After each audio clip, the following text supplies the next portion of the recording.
నా దగ్గర ఒక పేపర్ ఉంది. ఇది ఒక టైంకి నాకు చాలా యూజ్ అయింది, చాలా రాసుకున్నాను నేను. ఇప్పుడు నాకు దీంతో అవసరం లేదు, దీన్ని నలిపేద్దాం, డస్ట్బిన్లో వేయాలి కదా. మొత్తం నలిపేసాను. ఇప్పుడు నాకు ఒక ఇంపార్టెంట్ నోట్ రాసుకుని ఇందులో ఉంది. సో ఇప్పుడు నేను దాన్ని మళ్ళీ ఓపెన్ చేయాలి.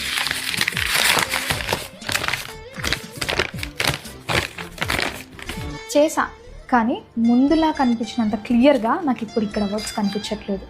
ఇందులో నీతి ఏంటో తెలుసా? నువ్వు ఒక మనిషితో రిలేషన్షిప్లో ఉన్నప్పుడు ఆ మనిషి వాళ్ళ పాస్ట్ గురించి నీతో చెప్పినప్పుడు, ఆ బాధ నీతో పంచుకున్నప్పుడు దాన్ని అర్థం చేసుకొని వదిలేయి. నీతో ఎలా ఉంటున్నారని ముఖ్యం. ఇప్పుడు ఏదో జరుగుతుందని చెప్పి ప్రతిసారి నువ్వు ఆ పాస్ట్ తీసుకొచ్చి నువ్వు ఇలా చేసావు, అందుకే నా దగ్గరకు వచ్చా, లేదా నేను నీ దగ్గరకు వచ్చా, నీకు ఈ నీడ్స్ ఉన్నాయి అందుకే నాతో వచ్చావని అనడం ఏమాత్రం కరెక్ట్ కాదు. ఒకవేళ నీకు ఆ మనిషి నచ్చకపోతే, నాకు నచ్చట్లేదు